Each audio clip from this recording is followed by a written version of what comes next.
On game night, there's only one food delivery service that's a real slam dunk. GrubHub's got you covered with game time eats, late night treats, lazy lunches, family dinners, and more. It's all on GrubHub. And now Amazon Prime members get a year of GrubHub Plus for free. So you pay zero delivery fees when you order. Visit goforgrubhub.com/Amazon for details. And with the holidays right around the corner, GrubHub gift cards are the perfect gift for everyone on your list. Download the GrubHub app today. Go for GrubHub. This holiday, Audible invites you to listen in on some of today's most creative musicians telling their stories in their own words.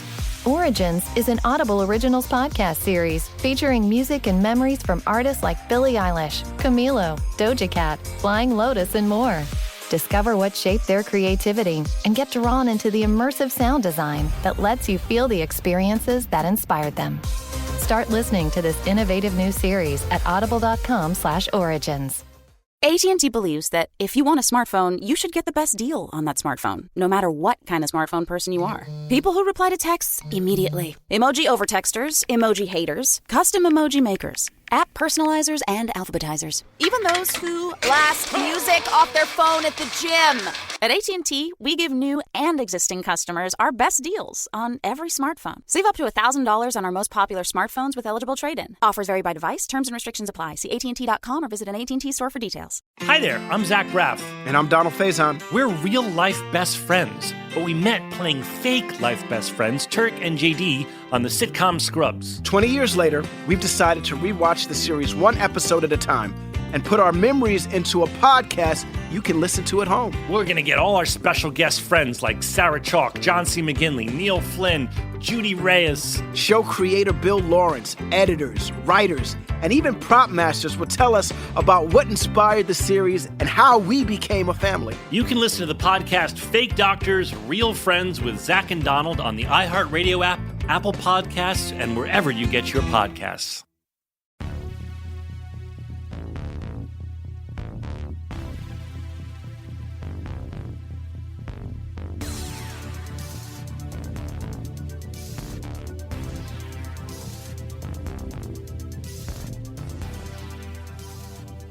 Greetings, everybody. How are you doing today? I am Ray Harkins.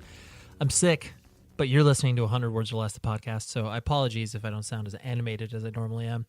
I don't know what I had. It's just something that, gave me a fever. Then I had some internal problems. You know those things. But I'm very excited, very, very excited about today's show. Chelsea Wolfe. This is an interview that I was circling around for probably 3 or 4 months, trying to book it and trying to make it happen. But then, many, many things got in the way. But we were finally able to make it happen and record it, and it was everything I had hoped for. I am a huge fan of her music. I really think that what she does is it crosses so many genres and boundaries, and it's just uniquely hers, which I love when I'm able to kind of key that into the independent-minded music that not only she creates, but then a lot of other artists create. So that is great. We'll have her in a moment, but email the show, as always, 100wordspodcast@gmail.com. And then, of course, if you are feeling so inclined, whatever podcast platform you are listening to this on, if you could give the show a review. I know everybody asks that of you and blah, blah, blah, but come on, just do it. You've maybe thought about it for years. And you know what? To be honest, I recently got a review that was not kind. And even as an adult, it still hurts, where I'm just like, oh man, the interviewer can't even get out a question and whatever.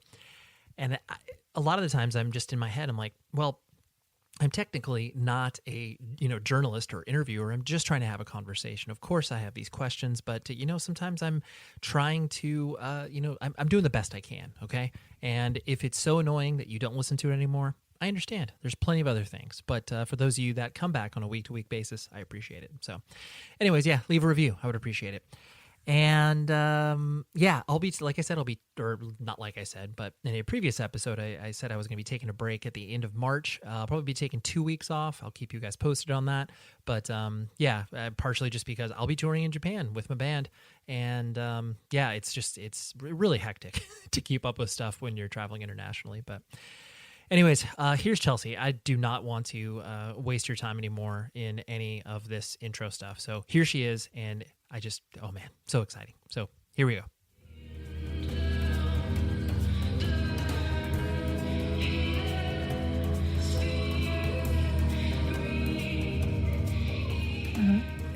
to say it was around Apocalypsis where I, became aware of you and started to, enjoy your music.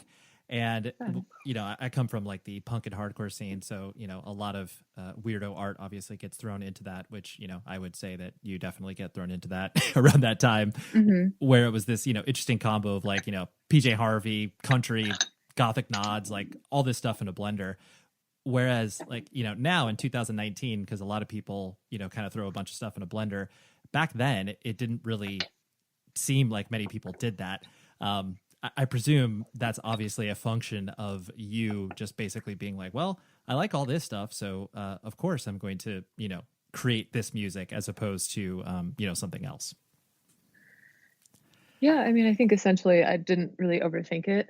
Like when I started making music, I just made what came naturally and like what I knew how to do. And it's not like I was thinking like, okay, I'm going to take this and this and this. It's more like now that I'm older and I've made 7 records, I can look back and be like, oh yeah, this was kind of influenced by this part of like, this music that I was listening to in my teens or whatever.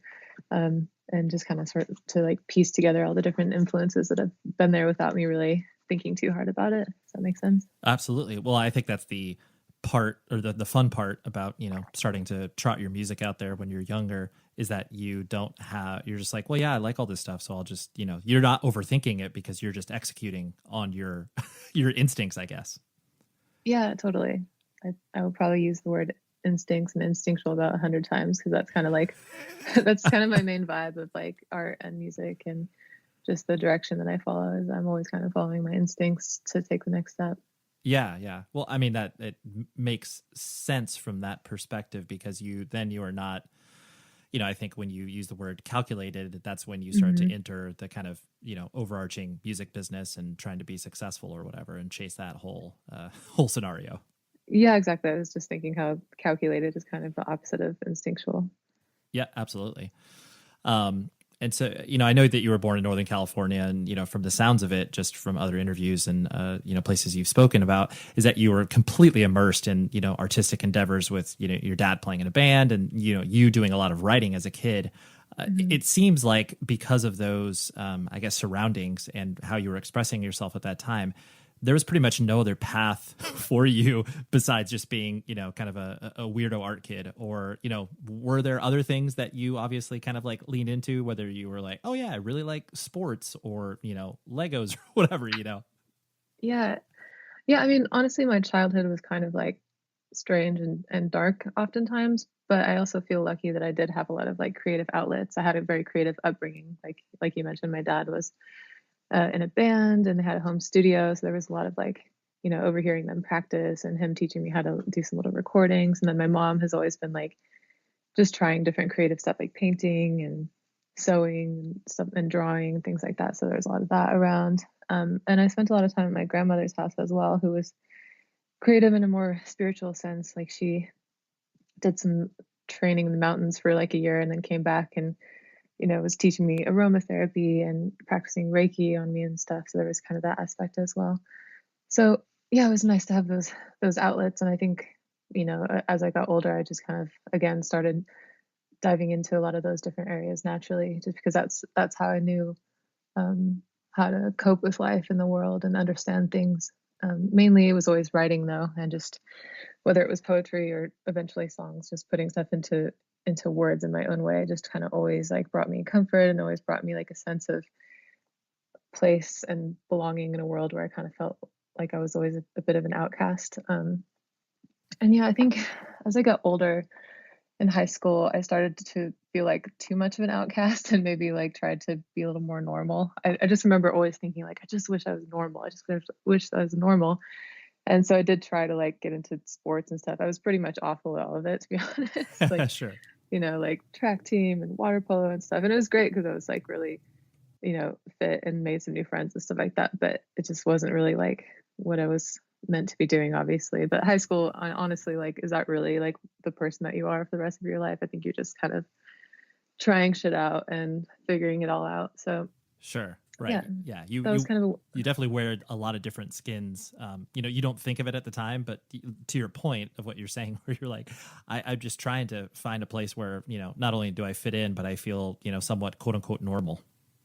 Yeah, exactly. But I mean, also fortunately, there was like a sort of audio visual department at my high school, and the guy who ran that, noticed that I was a musician and like helped me record some songs even then. I don't know what happened to them, but so it was nice to like have that as well in high school. As much as I was trying to be normal, I still got to express my like weirdo side as well. Yeah, for sure. Well, it's cool because I think, you become so protective of yourself, like, by trying to, avoid getting made fun of or picked on or whatever, that you sometimes, people can't feel the comfort to express that weirdo side, whatever it may be, even if it's like, something that whatever, stamp collecting, and people are like, what are you into? But when you find those, even if it's just one or two people, you're like, oh, they get it. Like, I want to lean in with them. Yeah, totally. And I actually this is kind of off topic, but I had to wear a back brace for like most of junior high and high school for scoliosis, and I had to wear it like 23 hours a day. So like the hour that I didn't have it on would be like what if I was doing sports or something. So I think that also kind of made me feel like this weirdo freak because I never wanted anyone to like touch me and discover this like hard brace that I had to wear all the time, and it kind of like stuck up out of the back, so it looks like I had weird wings or something. Sure. So I think that definitely like affected my desire to want to be normal and just to like fit in and not be this weirdo that had a back brace on.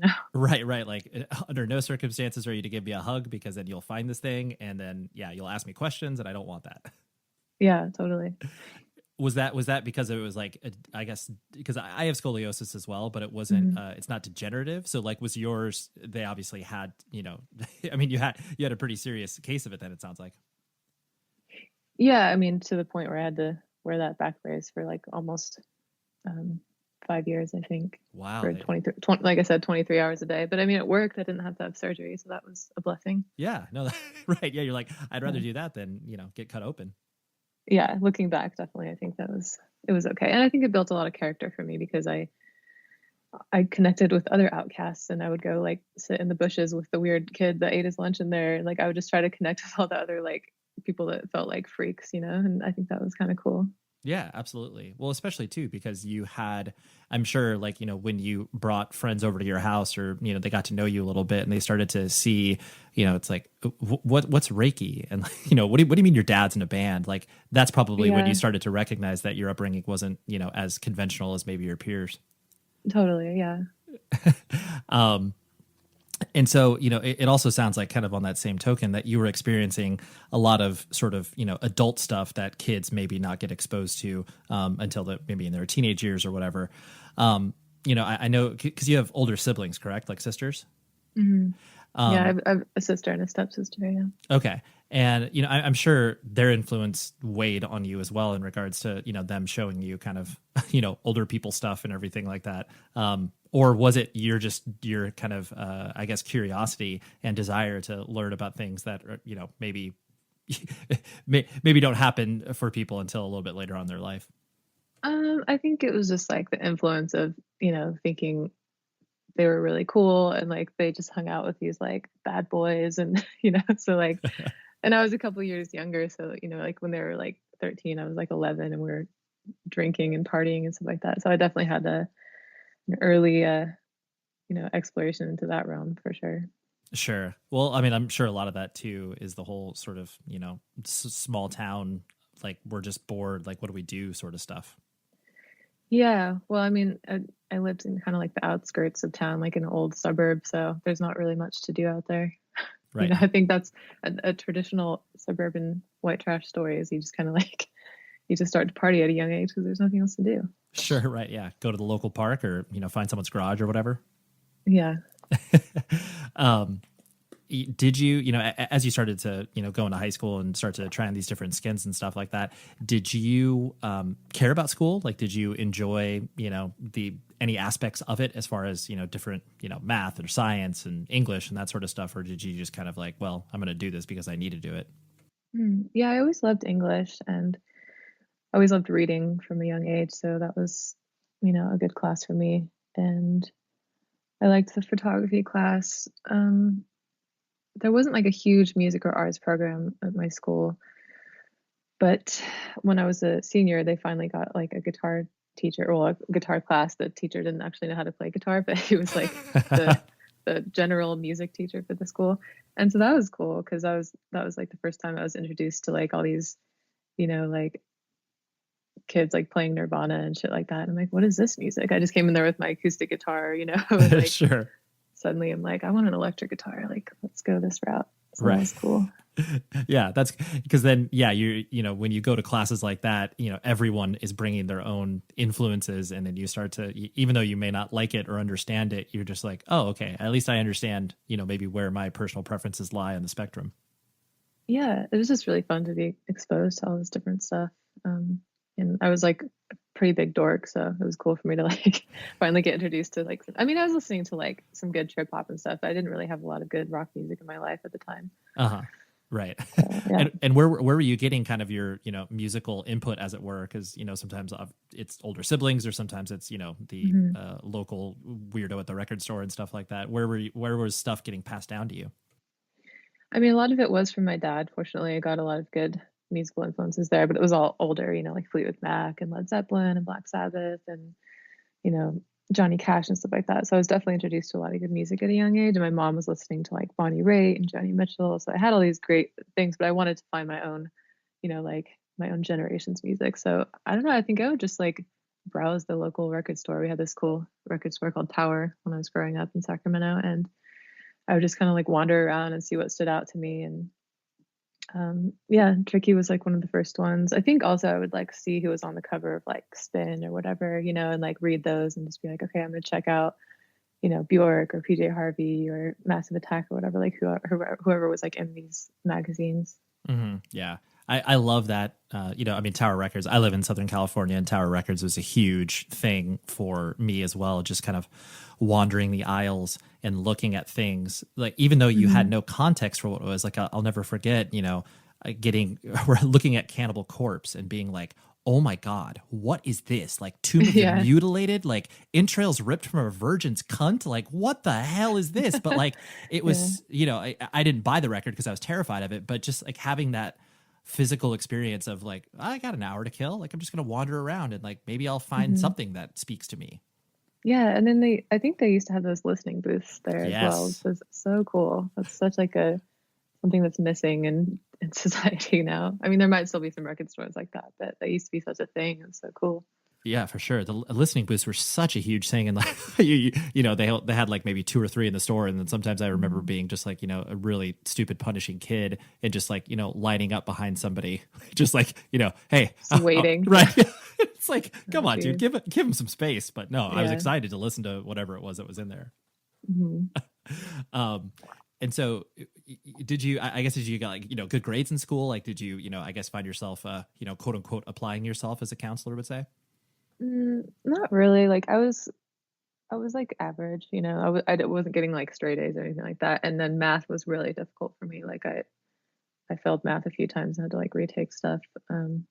Yeah, numbers have never really been my thing. It's just like, as soon as someone starts talking numbers to me, it's like my brain just starts to like scramble or something. But rejects it. So I somehow got through it eventually, and graduated high school and stuff. But I wasn't like a great student. Like one of my biggest shames was that like I was one of the only people in my class that didn't get picked to do like honors English, because I thought I was like really good like English student. But I don't know, I think I maybe disagreed with the teacher too many times, and he was kind of like, yeah, they don't like that. Fuck off. Yeah. Yeah. I'll let you in AP English as long as you're quiet, Chelsea.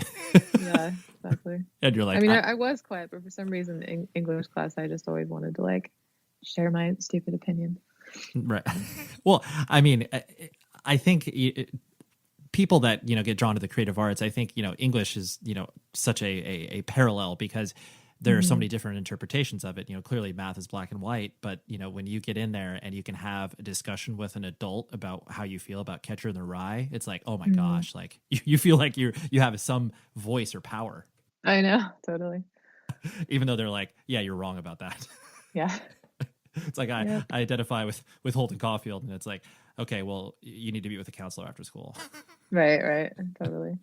And when you label yourself as a dork, like there, I mean, clearly that word, nerd and dork that exists in the lexicon now mean so many different things than what it did in the, 80s and 90s and stuff like that. So labeling yourself as such, like, was it one of those things where you're just like, I just primarily kept to myself and, tried to navigate these worlds with minimal impact in regards to like people paying attention to me? Or was that like, no, I had a group of friends, but, we just obviously weren't the popular kids? Yeah, I think it was just that I was really, really awkward, like very socially awkward. And like whenever I would try to talk to people, they were just like, who are you? And like, what are you talking about? But I did have, fortunately I did have like a small, close knit group of friends, and we would kind of always do everything together outside of school and stuff. But yeah, I don't know. I think, I was just awkward, and I was either like really, like manic and hyper and excited, or I was just like introverted and quiet. So people just thought I was a weirdo. Right. They're like, what mood are we getting today? What is it the bouncing off the walls? You're excited about the thing, or is it, a wallflower? Yeah. And I'm pretty much still like that, honestly. So. Well, it's funny you say that, because that's, in each kind of subsequent record of yours and the sort of, quote unquote public display of like, who you are, it definitely seems like there's an ebb and flow with that of, you being, more comfortable, whatever, exposing yourself from a, public facing perspective. And then there's other times where it seems like, nah, I'm just going to kind of, here's my record. And like, I'm going to do the thing and tour and promote it and stuff. But, I'm not going to be as public facing. Yeah, exactly. There's like, I mean, most of the time I think I'm on that tip, but then there's like times where I suddenly feel inspired to like share more and, just like try to show people that I'm a real person and I'm not, like just I am a total freak who's like, living out in the mountains, but I'm also, a real person with, real things. I don't know. I don't even know how to describe this. Basically, you just said it correctly. Sometimes I feel open to share and talk about what the record's about and stuff, but most of the time I just feel like, take the record, interpret it for yourself. And, I know what it means to me, and I want it to mean whatever it's supposed to mean to you, Pull out your web browser and visit soundrink.com. You go to a ton of shows, right? This service will pipe you into the coolest and most amazing VIP experiences that you can have at these tours or shows that are coming through your city. I know when you say the word VIP experience, like sometimes it makes you think of something really stupid, like in Las Vegas where they give you, like a souvenir plastic cup or something like that. I don't know, maybe I'm just talking about my experience, but this is the real deal, because Soundrink works hand in hand with artists and managers to give these people that are buying these packages a really unique experience. It's really cool. Like sometimes there are silkscreen posters. Sometimes it's like grabbing coffee with your favorite band before the show. Sometimes it's playing a game with your favorite band before the show. All of these are supremely unique and, like I said, tailored to every single band's taste and preferences and comfort level. It's really, really cool. And plus, you're able to walk away with usually a physical component of whatever your VIP experience is. I just love this company so much, and they really, really believe in this in the biggest way possible. And plus, it supports all of the bands that are out there hustling, making the ends meet, okay? So go to soundrink.com and find your favorite tour coming through your city and get that VIP package. Thanks. Now on with the rest of the show. Well, I think the idea, especially when you're talking about any sense of, public attention, and it can be, as small as like, oh, wow, I sold out a 150 cap room in my hometown. Like, people are still paying attention to you. And so there's that idea of the expectation that like, oh my gosh, this person is cool. And it's like, well, no, just because I decided to play guitar and there's some people that show up, like that doesn't mean I'm any different than you. And why are you putting me up on this weird pedestal when I'm just a human? Yeah, I mean, I don't think there's ever been like too much of a worry about that. Sure. that with me, but well, but I'm sure people place the there's like the Chelsea that is the character, and there's probably the Chelsea that is you as a real human being, and I'm sure people conflate the two. Right, but I mean, they are like pretty closely connected as well. So that's the weird thing about having this project like under my actual name, and it is like a very personal project, but then I try to like have this separation. And that's probably why I feel like I need to have kind of a bit more privacy than a lot of people in my field require or even want, because like it's just everything about the project and music is so much me. And so sometimes I feel like I just need to put that out there and then like retreat a little bit. Right. You're like, you're gonna get too much of me. This.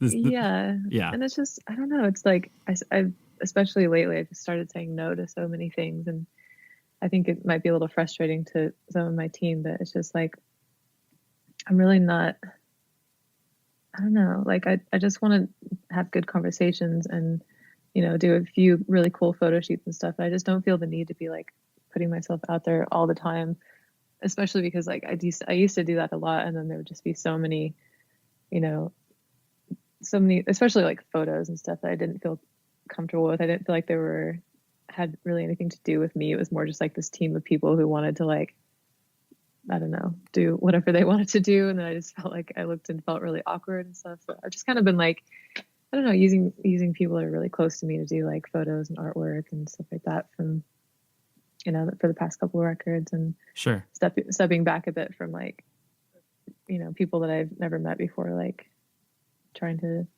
create some piece around me or something, which, you know, I appreciate that anyone would even want to do that. But yeah, it's just, I've just kind of started to like say no to things that I don't really feel fully comfortable with. Sure. No, well, that's cool, because there is that notion of, you know, being a, you know, dancing monkey or a doll or a performer of just like, oh, I'm like merely this tool. And, you know, like people feel comfortable with that. But then if you do feel any reservations of it, you know, you have to take that internal audit of yourself to be like, wait a minute, I don't want that. Yeah. And I think as I'm getting older too, like I just want to like do the visual projects and stuff that I want to do and like present myself in my own, you know, whatever I'm feeling at the time. Like I just don't feel like I'm really in a state of mind or physical presence to just like go into any situation and try on any kind of clothes or whatever. Like I'm kind of over it. And I have like my own sense of personal style at this point in my life. And I just kind of want to go with that. Yeah. You want to exist in that. I mean, it's much more difficult to do that as a, you know, whatever, 17, 18, 19-year-old person. Because you're just like, well, I don't want to bum anybody out, and I don't really know who I am. I think I do, but you know, yeah. Once you get of an age where it's like, oh yeah, you know, when you're 30, you're like, oh yeah, I pretty much know who I am. Like, of course, there's an evolution there, but you know, you're much more comfortable in your skin when you're 30 than you're 15 and 16, 17. Yeah, for sure. I mean, I didn't start really doing this until like my mid-20s. So there's just like a 5-year period where I was just really kind of like you said, I kind of felt bad saying no to anyone. So I just kind of like did everything anyone asked of me, and just realized that a lot of it was like turning out to where I would be kind of like embarrassed and wouldn't want to like post any of these photos or pieces or whatever, because it just didn't feel like it aligned with my music or who I am as a person. Yeah. Anyways, I feel like I'm just rambling on about this. No, but I think it's. I mean, I'm glad you're speaking about it, because I think it's, you know, important for people of any creative art to consider that, and not even from a level of like overexposure, and you know, because I mean, those words exist now, whereas they didn't really, you know, whatever 15, 20 years ago in the independent music industry. It's like, right. I mean, I remember I played in, you know, punk and hardcore bands for many years, and there would be times where you know, we would play local shows, like, I don't know, 7 shows in a month. And like, sometimes like there was no notion of like, quote unquote, overplaying. It's like, oh yeah, you just played as many shows as possible. But it's like, now that seems like an insane idea. Yeah. I mean, plus there's just like so many more bands and so many more events going on that it's like, yeah, it's probably good to just pick a few and stick to them. Right. Yeah. You got to make yourself scarce in a way. And if people are like, hey, I could see Chelsea for the 7th time in Los Angeles, you know, in a month or whatever. Yeah. I mean, I honestly kind of think I may have like overplayed over the past few years, not this year, obviously, but yeah. I don't know, just because I wanted to do a lot of like opening tours and stuff, which means that, you know, I'm doing my headlining tour, but then I'm also coming back to these same cities and opening and then doing it again. So I just felt like maybe it was a little bit too much. Sure. Yeah. Where you're like, oh yeah, I've seen, you know, I've seen this 8-block radius 3 times this year. Maybe I should chill out on this Cleveland show or whatever. Yeah, exactly. so, as you were, finding your guitar and finding your voice and stuff like that, did you did you play in any bands or anything like that? Did you do any awful, solo acoustic shows and stuff like that at local coffee houses and stuff like that? Oh yeah. Okay, good. I just want to make sure. Sure. Yeah. Oh yeah. I mean, the first music I was making, it was very just like awful singer-songwriter in my opinion. Sure. And I even made like a record that was all this awful singer-songwriter music, and started to kind of put it out, and then literally was just like, this isn't me. Like, I want to make music, and I'm like figuring it out, but I don't really feel like this is the voice that I want to like enter the world with. So I literally threw like a box of 250 CDs into a dumpster behind my apartment. But I know, unfortunately, the record was kind of already like online and things like that, so it's still out there somewhere. But it just wasn't like, there's some okay moments on it. Like I was playing with really good musicians, and I got to record it at like this really great, historical Sacramento studio called The Hangar that doesn't exist anymore, unfortunately. Oh yeah, I've heard of that place. Yeah. So it was a really good learning experience. But yeah, I just think that the writing I was doing back then, it was like way too lyrical, way too like, just typical like heartbreak, blah, blah, blah, the stuff you're writing in your early 20s when you're going through like your first real relationships and stuff like that. And it just, I don't know, it felt too like cheesy to me. So I wanted to kind of like turn my back on it, even if it was kind of already out there and people were supporting it and stuff. I was just like, nah, this isn't me. And I kind of started from scratch from there, and like took a little bit of a break, and then went back to the beginning. But yeah, I mean, I was definitely playing a lot of coffee shops, and I think my first show was at like a crepe shop in Sacramento. Nice. I played pizza places, just wherever, but it was good because I figured shit out in front of people, which is really important part of being a musician and being a writer, is like seeing how the audience reacts to it and responds to it, and getting feedback and stuff. And yeah, I had some bands too. I mean, when I was in like community college after high school, I saw a flyer that was like, all these like influences like Pixies and stuff like that, and it's like looking for a female bass player. Mm-hmm. And I actually didn't play the bass, but I played guitar, and I was like, so I called up these guys, and I'm like, I don't really play bass, but I'll learn, and mm-hmm. So that's what I did. And that was a really cool experience. Like we just wrote these really like experimental, like probably, awful, like definitely awful songs that were very much like Pixies and Radiohead influenced. And, but yeah, just like picking up and learning a new instrument and like playing with these people that I'd never met was like kind of the beginning for me to have the courage to really jump into trying to make music as like a public thing. And then after that is kind of when I started doing solo stuff. Like I knew that I was never going to like really figure out my own voice in this band, because I was just one little part of it. And so I, went solo from there. Sure. Did you tour with that project or play shows with that or anything? I mean, probably a few shows, like mostly like house shows and stuff like that. But it was nothing like, we never toured or anything like that. It was very, very just like, chill and local. Yeah. Yeah, for sure. But that's fun. Yeah, it was cool though. It's called Sound Down, Please. Nice. And then I was doing solo stuff for a while, and then I met my drummer to this day, Jess Galli, a couple years into doing solo stuff. Actually, right as I was making like that record, and I was looking for a drummer, and had recently met her, and she's like, "Why don't you give me a try?" So we actually, the first thing we did together was a Dolly Parton tribute show. That was really fun. Oh, nice. So we played that together with my dad on lead guitar, and then she helped me make some of the songs on this record. I would say the better ones are probably the ones that she's on, because she's a great drummer, but also a really great producer. And and then so we started a band for a couple of years called Red Host with another guy named Ian, and that was really fun. It was like hard rock, and she really pushed me to be like the strong front person, and I learned a lot about that, because I was obviously always very shy, and that was another learning experience. But then again, I just felt like I knew I still had this kind of like solo personal path to follow, and I eventually had to go back to that. And then we reunited after like 7 years, and she's playing with me again, which is really amazing and fun. Yeah, it's full circle stuff. That was something I was going to hit on a little bit later in regards to the shyness, because I definitely think that there's a lot of people who kind of become, unwilling an unwilling front person, whether it's like they, they're the only person in their group of friends that doesn't play an instrument. So they just get thrown, a mic and yell in it or whatever.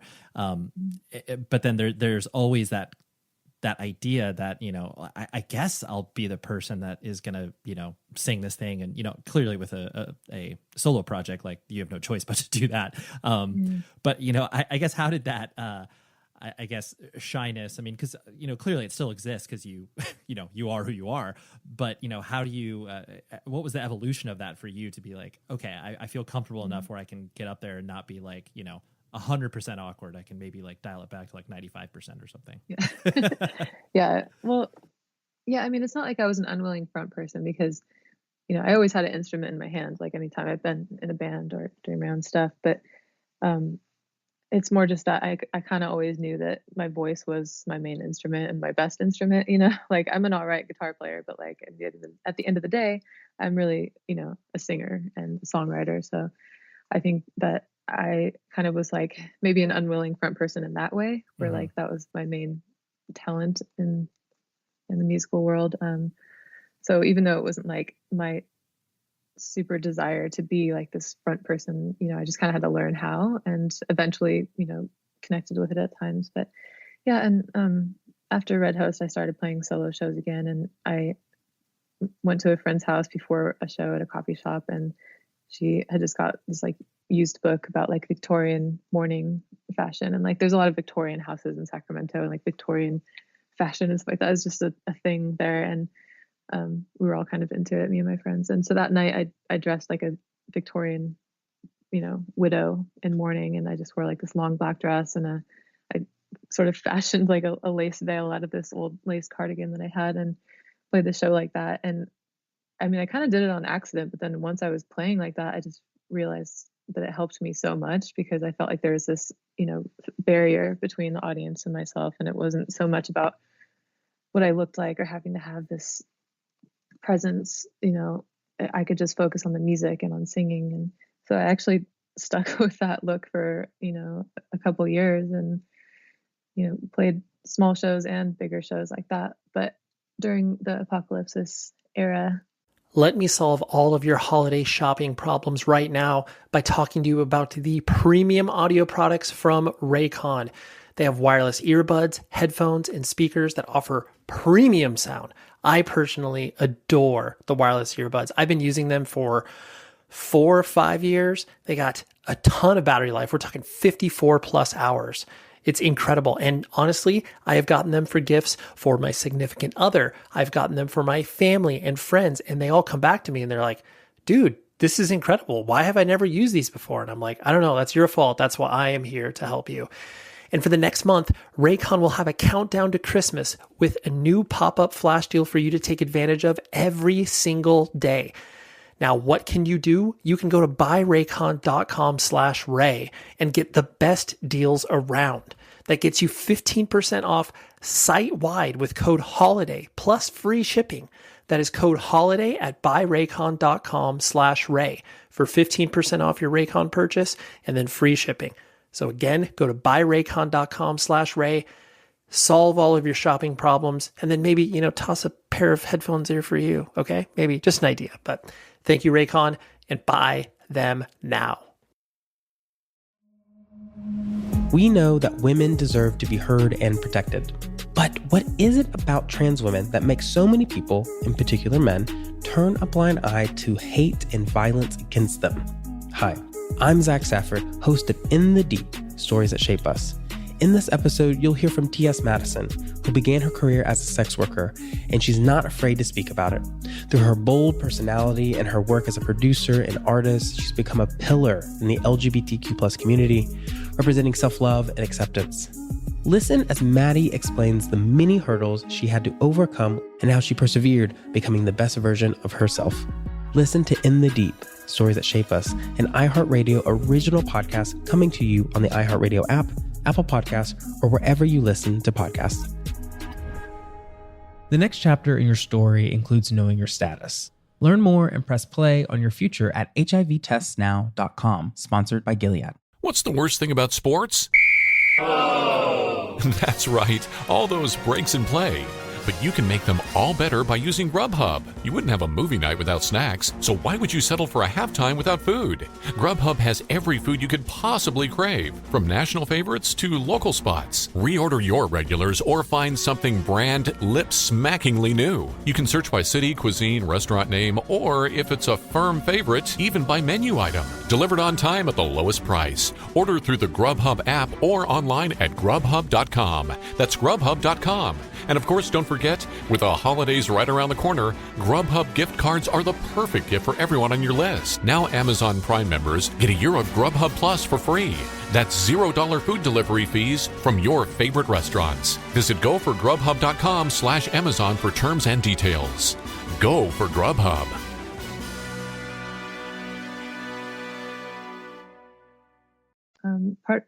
Part of the meaning of that word is lifting of the veil.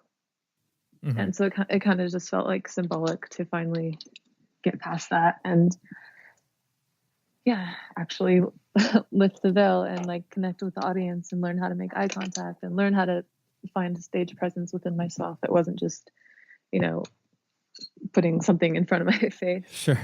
So I think that's probably Apocalypsis. When I was playing shows in that era, that's when I finally like moved past that and started to become an actual performer and learn how to be a front person again. You love new music. There's a new record that is coming out on February 14th, this Friday, called Power Through Terror by the band Great American Ghosts on E1 Heavy.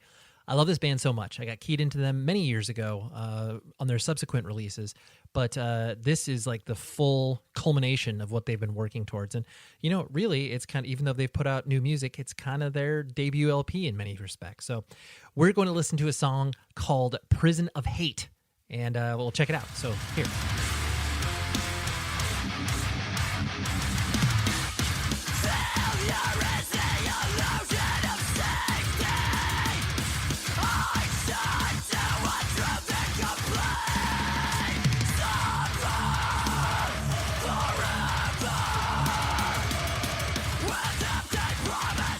There we go. What a killer track. I love it so much. And like I said, it is coming out February 14th, this Friday, so you can stream it everywhere. I'll include a Spotify link for you to check it out in the show notes. And just really, really want to encourage you to check out this record, check out the band when they come through on tour, and support the hard-working bands of America, okay? Now on with the show. The Victorian thing is so interesting too, just because anybody that's visited certain parts of Northern California like totally sees that, if you visit the Winchester Mystery House and it's just that's like the Victorian personified. Totally. But no one would know that if they didn't have that experience in that particular area. Yeah, exactly. Sacramento and San Francisco, it's like they're known for their old Victorian grand houses that are now just like, split into 4 sections and a bunch of people with roommates are living there and stuff, or much of them at least. But yeah. Yeah, no, that's really cool. Mm-hmm. I presume because there was no real, path for you in regards to like, oh, I'm going to make a living off of music. Like, clearly you were doing other things, to sustain yourself from a living perspective. So like, what was, I guess, the kind of path for you? You were like, okay, well, I'm just going to, work these jobs or whatever as I am just kind of pursuing whatever my creative freedom is. And I'm not going to pursue a quote unquote career from a, real life job perspective. Yeah. I mean, like I said, I went to like community college and actually right out of high school, I went to massage therapy school and started doing that for a while and stuff. So I did kind of try to, again, be like a quote unquote normal person or find like a normal career path or something that, Sure. But at the same time, it's like, my dad being a musician, like kind of always encouraged me, like, you just keep at it. Like, I think that was a big help, is having both my parents weren't like, you need to get a real job and go back to school and blah, blah, blah. They were just like, yeah, just keep going. Like you obviously have this voice, like just keep working at it and stuff. So, so yeah, I guess that's what I did is just keep working day jobs, but at the same time, you know, slowly starting to like focus more and more on my musical career. And obviously it started very small. And my dad always said, like, you need to move to a different city if you're going to ever like really branch out as a musician, because it's like, I had such a good support system in Sacramento, which is amazing. But at the same time, I really needed to like push myself to, you know, to find people who didn't know me and see if those people would like my music as well, you know, which is why one of the reasons I eventually moved to Los Angeles. But yeah, before that, for sure. I mean, I was like, I worked as like a baker in a cafe, and I worked in an office job for like 4 or 5 years, and it was horrible. I don't know why they didn't fire me. Like, I actually think like I was so awful and always fucked things up and like would disappear for hours at a time and stuff. Like, I actually really think that the owner was like silently supporting my musical career or something. Like maybe this is all in my head, but sure, they definitely should have fired me. Like, I was an awful office worker, but they took pity on you. Yeah. Yeah. And like, there's a lot of people that were supportive there as well, and would just kind of like come to my shows and stuff. And, you know, when I eventually left the office job to go on like my first sort of European tour of sorts, which was actually like a group of performance artists that I was friends with, mainly Steve Vanoni, who's like one of my art mentors. And yeah, he took me on this like European tour, and I was kind of just like the resident musician at the end of the night. And I remember when I quit to go do that, like everyone was so kind, and they like announced it in front of everyone and stuff. It was really sweet. So yeah, that's awesome. Yeah. Well, it's funny when, you know, the sort of independent art world runs into, you know, like, and I don't mean this disparagingly, but like civilian life, you know, where it's like people are like, oh, you're into a thing, and like, oh my gosh, you're playing a show in New York, or like you're doing this, yeah. And people are just like, their minds are blown. They're like, oh my gosh, like, wait, what do you mean you're going to Europe, Chelsea? That's crazy. Yeah, it's cool. Yeah, that's adorable. And so, like you said, you know, once you kind of saw the path of like, well, I need to, you know, be in Los Angeles if, you know, closer to the proximity of obviously, quote unquote, where it all happens. Was that was that a scary prospect for you, being like, all right, I pick up stakes and do it down here? Yeah. I mean, I had like a small label at the time that was based out of New York, and there wasn't like a ton of support there, honestly, but I think I just at least knew that I could, you know, release a record through them. So I was doing that. But then, so yeah, it was definitely scary though, you know, like not really knowing that many people, and just, I literally moved into a house with like strangers and stuff like that. So, it was a weird time, you know, especially that first year in Los Angeles. But, fortunately, like my bandmate, a couple of my bandmates moved down with me, which helped. I kind of told my Sacramento based band that like I was going to do this, and that if they wanted to come with me and pursue this, they were welcome. But if not, like you know, eventually would probably have to find other band members, just because it would be too hard to like have a 6-hour difference between us. So 2 of them moved down with me, Ben and Kevin. And yeah, Ben was friends with the band Death Heaven, and used to play, I think, shows with them or something in like Central California. And they had just signed with Sargent House Management and invited us to a party over at Sargent House. And, yeah, like the first time I met Kathy from Sargent House, she had already known about me from someone that worked with her who had like filmed a live session with me, and she had heard it and really, really loved it. So, even like that first night I met her, she was like, I want to work with you. So, yeah.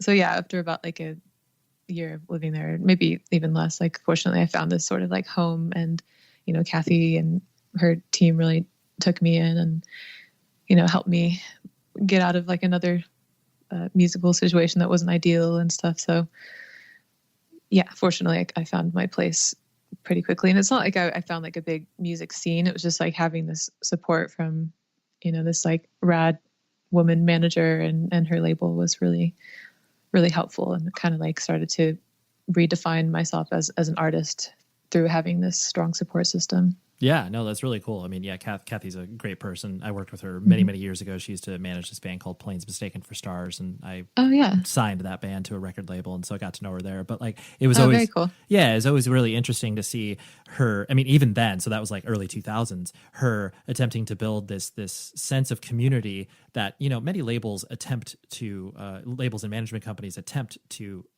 have, but very rarely is it executed appropriately. But Kathy for sure has been able to do that, and then clearly you felt it as you started to get into the ecosystem of that. It's really cool. Yeah, exactly. I mean, the first real tour I went on actually was opening for Russian Circles, who's another Sargent House band, and that was like kind of my introduction to this like family, and they taught me so much as well. So yeah, it's definitely family vibes, and it's really cool. Band merch is in everybody's life, whether you're a rabid music fan or a person who is just like, I want to wear something on the weekends. And Rockabillia.com is the place where you can satisfy both of those people. Use the code PC100words and you can get 15% off your order. And what makes this company different than the rest is they have so many options for you to dive into of all genres of music. You can get anything that you could possibly shake a stick at when it comes to bands. You want posters, you want scarves, hoodies, t-shirts. All of these options are available on Rockabillia. I encourage you just to poke around. Spend a good 15-20 minutes looking around the site, and you will be able to fill your cart with all of the awesome goodies that they have. And it's independently owned, ships from the Midwest, so it gets to you really, really quick. They have an amazing customer service staff to be able to help you out if there are any issues. And I just love the company so much. I will order from them on a regular basis. And I would also encourage you to dive back in the archives because we have a discussion with Frankie, who is one of the co-owners at that company. And it was a great discussion about band merch. But anyways, PC100 words, that is the code that gets you 15% off. Go to rockabillia.com and use it. Now, here's the rest of the show. As things started to, you started to feel at home in Los Angeles and, play out and be in a, in a better space than what you were when you first moved down to Los Angeles and stuff. Was it difficult? I mean, I know that you mentioned, clearly you had a team of people working with you and, people watching out for your best business interests and stuff. But, as things started to get quote unquote real, where it's like, oh, wow, like, the music industry is paying attention to what I'm doing and I'm selling tickets and all these other things. Is that a side of your, I guess, artistic expression that you're just like, I don't want to be too involved with that. Like, of course, you're going to make decisions on it because it's your livelihood, but you kind of try to separate those two worlds, or are you comfortable with everything besides the number aspect of it? Yeah, essentially, like, I think I kind of have always known that at the end of the day, I really need to like be a part of every decision that's made, so I never really wanted to give that up. And, I think like sometimes in the studio that can probably be a bit annoying for whoever's like producing or engineering or something, because I really like to just be there for every aspect and kind of like sign off on everything. And so I've always kind of just known that, and it's a lot of work, being sort of like wanting to sign off on everything and be a part of like every aspect. But yeah, I just feel like, I guess at a certain point I was kind of like, that has worked for me thus far, and I don't want to just like suddenly give that up and let someone else make like creative decisions for me or something. So I've just kind of always stuck to that and, put in the time and the work to make sure that everything feels aligned and cohesive. And, not saying that I've always done like an amazing job or something like that. It's always been perfect, but sure. It's at least always been like real and honest. Right. And it's always been of your accord and decision. Cause I'm sure you've had many peers that, really try to insulate themselves from that side of the business because they're like, I don't, like I'm not good at it. I don't care about it. As long as I feel like I'm not getting ripped off, then, I'm fine. But yeah, some people have the luxury of it. And obviously because, it's under your moniker, you can't really turn that side off. Well, that's true. And I mean, it's like you said, the luxury too. It's like, I still am kind of like, I'm an independent artist in a way, like I work really closely with Sargent House and stuff, but we do, I don't know. I don't really know what I mean by that, but it's like, we're still kind of like, it's like a family operation, like we're not some like huge, like corporate label or something. So right. yeah, Essentially it's like Sargent House is a small business. You're a small business. Like you guys. Exactly. Yeah. Right. Yeah. You guys are working to build the small business into a small, medium-sized business. Yeah. And I mean, Sargent House is like a powerhouse. Don't get me wrong. It's Totally. just, it is a small business, and yeah. Yeah, absolutely. Well, yeah, it's a whole different ball game than whatever every major label around. Like, that's not the world that they exist in. Right. Yeah. So as you started to tour and put yourself out there from that perspective, are you comfortable touring? I mean, obviously you are, because you do it, and it's a function of getting your music out there. But how's your relationship changed with touring over time? I mean, I think just the whole old age thing of practice, just practice makes perfect. I guess again, I hate that word perfect. So I'm not saying there's any perfection here, but I guess no, you are. I totally understand. You're perfect. You're good. I get it. No, I'm just kidding. Just like keeping at something, like the fact that we've just been, my bandmates and I, different incarnations have just been doing it over and over and over for the past like 8 or so years. That has made it get to a point where it's not as scary or awkward or whatever as it used to be. Like it's just the first few days of a tour are always a bit awkward because you're just figuring out your team and your setup and like whatever situation you're in, whether it's headlining or opening. But past that, it's like, yeah, I'm pretty comfortable with it. I just I have my days where I don't feel like being in front of people, and I might go a little mad on stage, but that might actually be an interesting thing for people to experience sometimes. I don't know if it's interesting or bad, but yeah, there's certain times where I just like lose my shit on stage a little bit more just because I don't Sure. even want to be up there. So it's like my spirit is like throwing some sort of tantrum or something, Right. But or I'm just like exercising whatever demons I'm feeling that day or something. But yeah, I'm definitely a lot more comfortable with it than I used to be, for sure. I just got to sort of breaking point in 2018 and knew I needed to take a break. So I took most of 2019 off and about 8 months off. Yeah. Yeah, that's cool.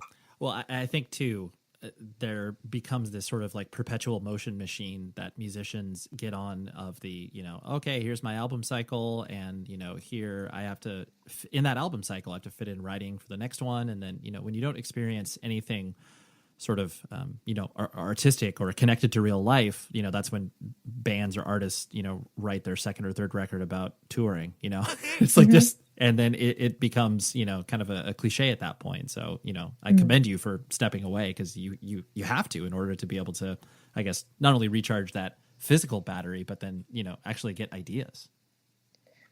Totally. Yeah. And I mean, touring in itself is a lot of inspiration, and, not just like the act of touring, but the people that you meet and the experiences that you have and stuff. It can be a little more abstract.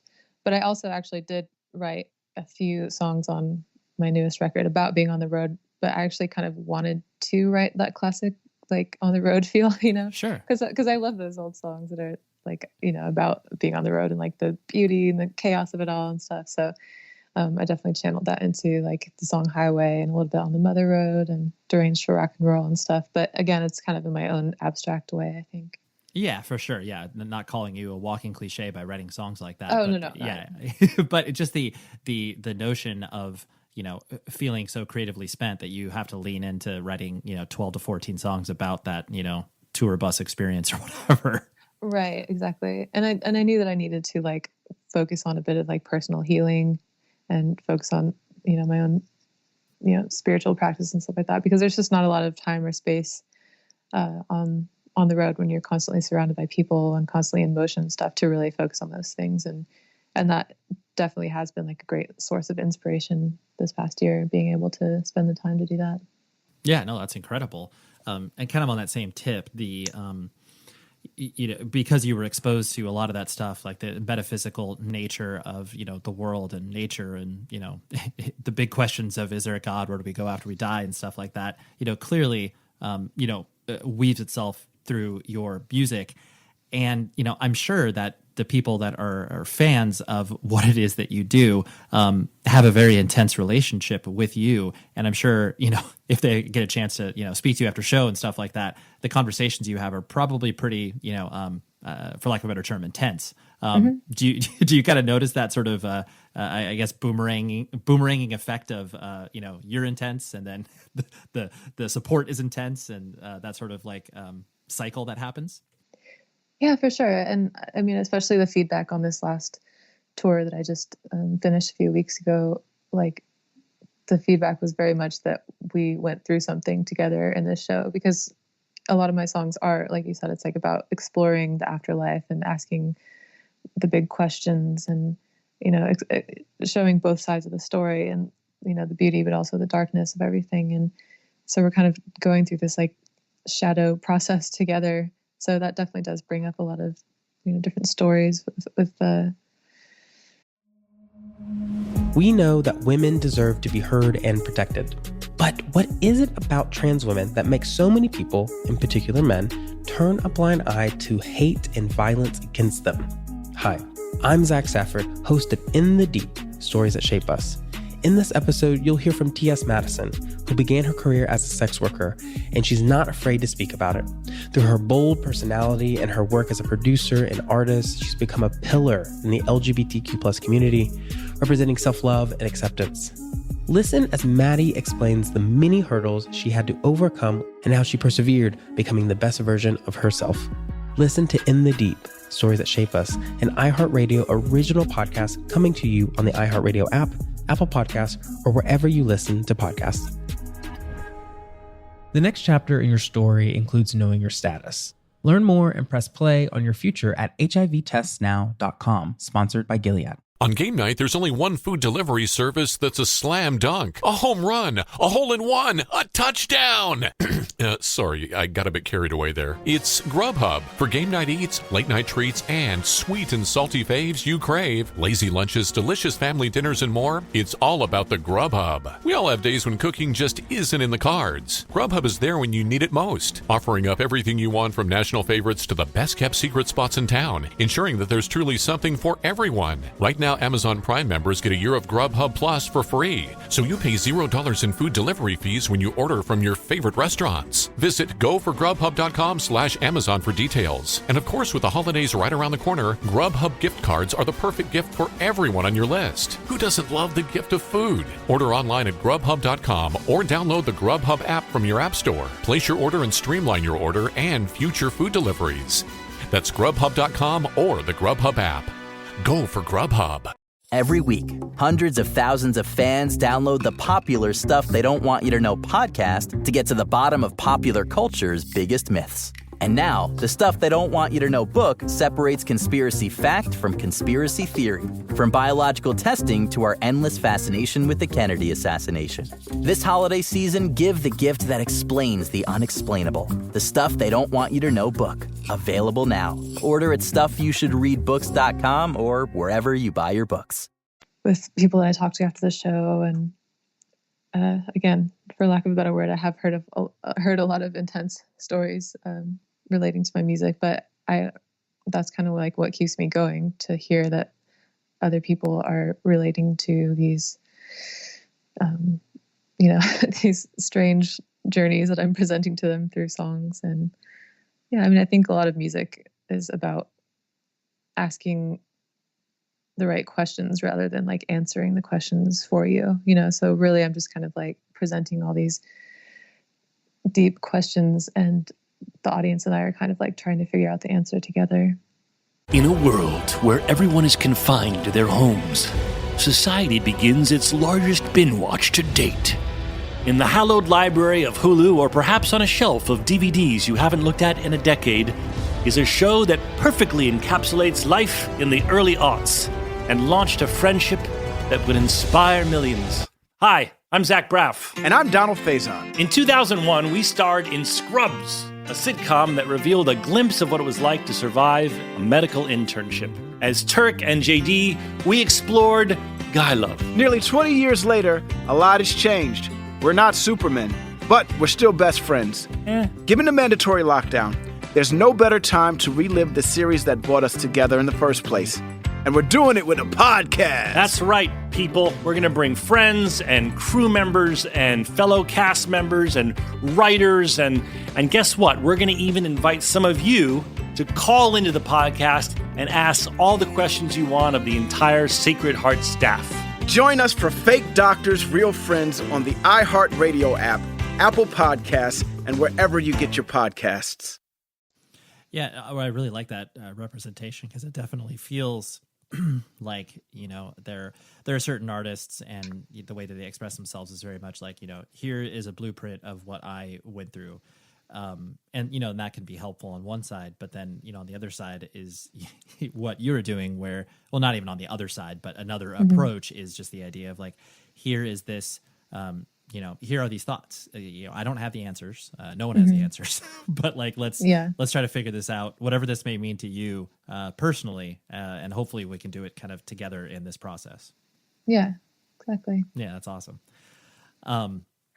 And so, two more things I want to hit on before I let you go. One of them was the idea that, once attention started to get paid to you, especially that whole, the trope of, being a female musician and like all of that stuff, clearly you've always, diverted away from like, not saying that you would ever be comfortable being labeled Gwen Stefani, but like, that whole notion of like, oh yes, like I'm the center of attention because I am a female playing music or whatever. Was that kind of a not a struggle for you? Because I know that you're smart enough to know what you were walking into, but, did you have to kind of battle any of that sort of, representation that people put upon you from a label perspective? I think at the beginning of like my touring career, I was, like I would get that question a lot and like, what's it like to be a girl in a band? Like, most women in bands have gotten that question. And I never really knew how to answer it. And I kind of always like had this defense mechanism up, I think. I felt very like androgynous and in between gender for most of my 20s. And I think that was kind of like also my way of just being like, I don't really know what it's like to be a woman in a band because I'm just my own person. I'm my own kind of alien being, like I don't really feel like a woman or a man, But when I got into, a few years into my 30s and I was writing my album Hiss Spun, I don't know, something shifted in me psychologically, physiologically, like spiritually, that I actually really started connecting with being a woman more. And I think that kind of came at the time when people started to, or stopped asking that question so much. And it became more of like, don't fucking ask me what it's like to be a girl in a band. Right. Let's stop this. I'm not even going to answer that. Like, it's just a stupid question. And, obviously like women are dominating the music industry just as much as men are, just as much as like non-binary people are or trans people. So it's like really, it's a great time to be, feeling really like comfortable in my own skin as a woman, because I don't really have to answer that as much. And it's more just about being an artist and using my voice. And a lot of my music is kind of about like finding that own, my own like empowerment and my own sense of what I define as femininity rather than like what society traditionally thinks of as feminine. So yeah. No, I mean, I appreciate you answering that, because I think it was interesting watching your own evolution, just as an outsider and appreciator of your art, of the way that you evolved into that. Because I agree with you, where I think that a lot of those conversations could be diffused by just the way that you were simply presenting yourself, where it's just like, I don't feel comfortable labeling myself a more masculine or feminine, like I'm just me. And I think that is ultimately an empowering way to have these conversations, rather than just being like, oh, you're a tough guy band, or like, oh, wow, you can play guitar well for a female, or whatever. Like, it just diffuses all of that. Yeah, I think in the end, my music has always been about contrasts and balances and the sort of push and pull and cycles and things like that. So it's always kind of been about, finding my own sense of masculinity and femininity and soft and strong, and like just pushing those two things together and going back and forth between them. Like, that's just kind of always been like the center and the catalyst for my music. And I'm sure it's exciting for you too, to be able to paint with such a broad canvas, rather than just being, this version of yourself that, you're comfortable with, but, that you're like, well, I've been able to paint with, both sides of the brush, so to speak.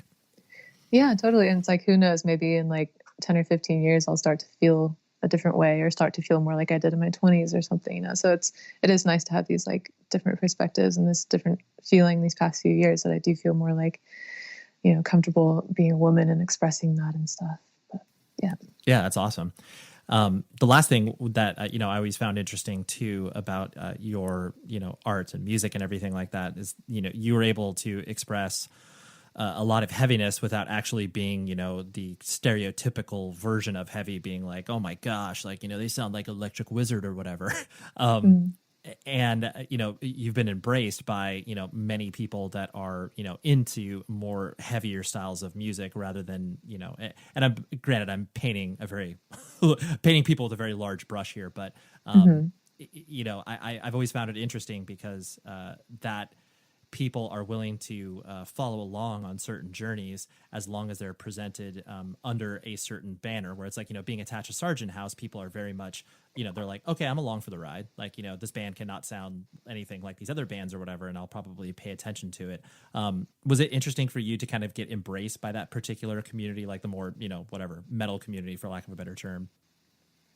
Yeah, that has been interesting. And I think one of the reasons that I did kind of go with this project as being under my name and being like at its core, you know, my project. I can't really call it a solo project anymore, but you know, like it's my project, I guess. And I knew that I didn't ever want to really stick to being under a band name because I wanted to be able to follow these different directions. And, you know, obviously metal is like a big influence on me and has been since I was a kid listening to like Black Sabbath and stuff. But, I don't know. It's like I've kind of always found a way to express that, even if it's not expressly in the song itself or something. Like even, you know, whether it's like the clothing that I'm drawn to, that's a bit inspired by like classic black metal gauntlets and things like that, or whether it's like, you know, just this like heavy sort of white noise or like an expansiveness in the music that is very much inspired by metal and,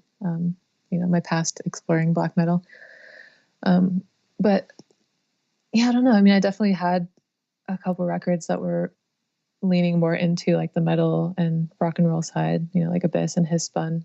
Obviously I was like sonically trying to kind of like match things, but on every record I have at least one acoustic song just cause I can't help myself. I don't know. Just like, yeah, you're like, this has to happen. Sorry. Yeah. And I don't even know why, like, I just always have this one song and I'm like, I guess it fits with everything else somehow. But yeah, I don't know. It's been really cool to be embraced by like the metal community because I love a lot of metal bands and I'm still influenced by a lot of the metal bands that I loved when I was younger. So that's been really cool. And, you know, I feel like it's really special that this project can tour with like, or we can like play a show with like Swans or Russian Circles or something, but we can also play a show with, you know, Queens of the Stone Age or Perfect Circle or something like that, like different sides of like the rock and roll world. And, you know, like now that I'm going kind of back to acoustic music for this moment, you know, like that's kind of cool too, because that opens up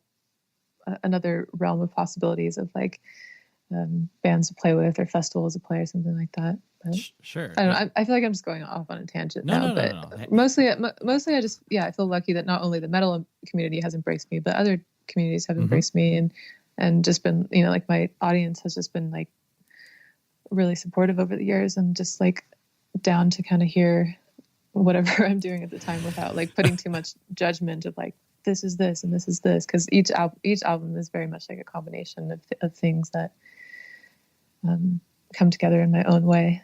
Yeah, no, it's ultimately, you know, it's diverse. And I think that's what you're doing. You're picking up a bucket of people kind of from all these different communities. And I think that it's honestly, it's hard to do and be able to, you know, pull it off where people find something different to identify with about your music as opposed to, you know, being singularly focused of just like, oh yeah, like, you know, they shred or they're heavy or whatever. And like, that's why I like them, you know? Yeah. And I think that's becoming more common. Like I had the pleasure to do a radio show for about 2.5 years, I think, for Red Bull Radio when they were doing like their bunch of radio stations. And I just found that the best way for me to approach it was to pick a theme each month, and like whether it just be like, you know, duets or, you know, sad songs or something like that. And I would find that there was so many different genres that I would put within this one place. And I think that a lot of people are like that now. I mean, it's like playlist culture, now where we're like really just like picking and choosing our favorite elements from each different type of music and putting them together. And it makes sense to the person listening because they know they find what they like in that artist. So yeah, I think that's kind of what I see in my audiences. It's like a lot of different people coming for different reasons, Yeah, no, it's rad. And I promise last thing, but I found it kind of triggered a memory when you were talking about playing these really, interesting and diverse shows. When, because I find this moment, when people remember such different things about, when something became like larger than they ever expected, where it was just like, oh my gosh. And it doesn't even have to be large where it's like, oh, I'm playing an arena now. It's like, wow, I can't believe I'm playing this show in front of 400 people or something like that. Do you have an anecdotal moment or two in your head where it was like, this is really weird that I'm doing this thing, whether it doesn't even have to be that big moment of like, oh, I played this sold out show or whatever, or, getting asked to do a particular tour. When did those like moment or two, when I say, hey, when your project became real, when did you feel like that happened? I mean, I was going to actually answer like anytime a show is sold out, that feels which really is good. fine. Which is fine. Yeah. But I actually think like when Queens of the Stone Age asked to take us on tour, I think it was in like 2014. Yep. That was a pretty big moment for me because they've been like an influential band on me since, high school, really. Like that was one of the only good bands I was listening to in high school. Or right after high school, maybe, I don't know. Yeah, I think it was more like right after high school. But anyhow, like they've always been a big influence, and they're still a big influence. And so just having like their support, and like they were just so cool to us from day one, just like came backstage and said, hey, and hung out with us. And it wasn't just like this thing of like, we're these like lowly openers and they were like the big rock band. Like it was just very down to earth and cool. But at the same time, like they were the big rock stars, and you could feel and you could feel it. And I learned a lot from them, like in many ways, like from the musicality to like the way that like the stage crew works and everything. Also just to like, just seeing like how rabid their fans were and like how to sort of deal with that aspect and stuff. Actually one of my songs, Dragged Out, was kind of like inspired by a night when the fans were like a little overly rabid, and I could kind of see it taking its toll on Josh. I think he like looked over and was like, help me, because it does get overwhelming sometimes. So I kind of wrote that song about that experience. Yeah, no, that's really, that is interesting to be able to like have a front row seat to that nature of passion and fervor over a piece of art, because then there's only so much that an artist can shield themselves from that emotion. Some people are able to build up a pretty big callus and just be like, whatever, I'm going to do the thing. I don't care what people, how much energy people are putting towards me. But I think most people that get drawn to the creative arts are very open and are emotionally, heart in their sleeve, vulnerable. So that's interesting that you got to watch that. Yeah. And I mean, it's such a big part of being a musician is like actually having that face-to-face interaction and not, letting yourself just, I don't know, go for like straight from the stage to the bus or the backstage or whatever it is. And like, sometimes you have to do that. Like sometimes it gets to be too much and your energy is like totally drained, but sometimes at least making the time to like have those face-to-face interactions and hear the reactions from people is just so important and like enriches the music so much. That's true. Yeah. The enriching the music, because then you feel, because I think the thing that most people get out of the creative process is the fact that it inspires a reaction. It's like, you've seen so many bands and artists go by the wayside that, not even from a level of success, but just like, oh, your art isn't inspiring a reaction, whether it's positive or negative. Like you just want to get that. Like if people hate it, like that's cool. There's probably people that like it too. But not getting a reaction is the worst. Yeah, exactly. I mean, I think a musician or being a musician and playing shows and putting out records is like this really kind of big inspired way of expressing a really basic need of, just wanting to feel human connection and feeling like somebody understands you and you understand them. So most people at least are trying to do that in life. And yeah, being a musician is just kind of like a artistic grand scale version of that, you know? Yeah, no, absolutely. Well, Chelsea, thank you so much. This has been super fun. I really appreciate you, just hanging out for an hour. This is great for me. Yeah, thanks so much for having me. I appreciate you talking with me. That was Chelsea. And thank you very much for her and her publicist, Nick, for not ever losing the thread of this and rescheduling and making it happen. So I really do appreciate that. It was a great chat. So next week we have a kind of a twofer. We have a gentleman named Travis Tabrone, who used to be in a band called Varials. He was the lead vocalist of that band, a modern metalcore band, as I would call them. So this chat we actually had before he left the band. He left the band probably about 3 or 4 weeks ago, but we had this in December. So, and it's interesting when I re-listen to it, I kind of hear a little bit of threads of being like, oh, well, I like home. I like real life, not this touring lifestyle. So, but it was really compelling chat and nothing that was really sacrificed by the fact that he's not in the band anymore. And then I also have Ethan Harrison, who is the vocalist for Great American Ghost, who you've heard me talking about a lot recently, but I wanted to have him on the show because I think the band is a really good band, and what they do is, they've been a band that's been around for a long time, 6 or 7 years, and have only now started to kind of, get their footing and get their foothold in what's going to happen with their band's life. So I just wanted to have them on for that reason. So we got a 2 for next week. All right. Until then, please be safe, everybody. Hi, I'm Esther Dean. I've made my life by writing songs like Fireworks by Katy Perry, Super Bass by Nicki Minaj, What's My Name by Rihanna, just to name a few. And now I'm having an absolute blast sharing some of the knowledge that I've learned with upcoming songwriters on Songland on NBC. I'm excited to welcome you to a brand new season of Songland and Songland's podcast, giving you new insight into the magical art of songwriting, as told by some of the best in the business, and also the pioneers and the up-and-comers who will be shaping the hits you'll be listening to for years. We have an amazing roster of talent this season. I promise you don't want to miss one single episode. Don't miss Songland, Monday nights at 10/9 Central, and join us here on Songland's podcast, available every week after the show on the iHeart app or wherever you get your podcasts. Every week, hundreds of thousands of fans download the popular Stuff They Don't Want You to Know podcast to get to the bottom of popular culture's biggest myths. And now, the Stuff They Don't Want You to Know book separates conspiracy fact from conspiracy theory, from biological testing to our endless fascination with the Kennedy assassination. This holiday season, give the gift that explains the unexplainable. The Stuff They Don't Want You to Know book. Available now. Order at StuffYouShouldReadBooks.com or wherever you buy your books. Are you crime curious? iHeartPodcasts has gathered the best true crime all in one podcast feed. iHeart True Crime Plus. It's packed with podcasts about unsolved murders, missing persons, organized crime, and more. So there's always something good to binge and share. iHeart True Crime Plus subscribers also enjoy ad-free listening, early access to select episodes, and exclusive bonus content. Subscribe to iHeart True Crime Plus today, exclusively on Apple Podcasts.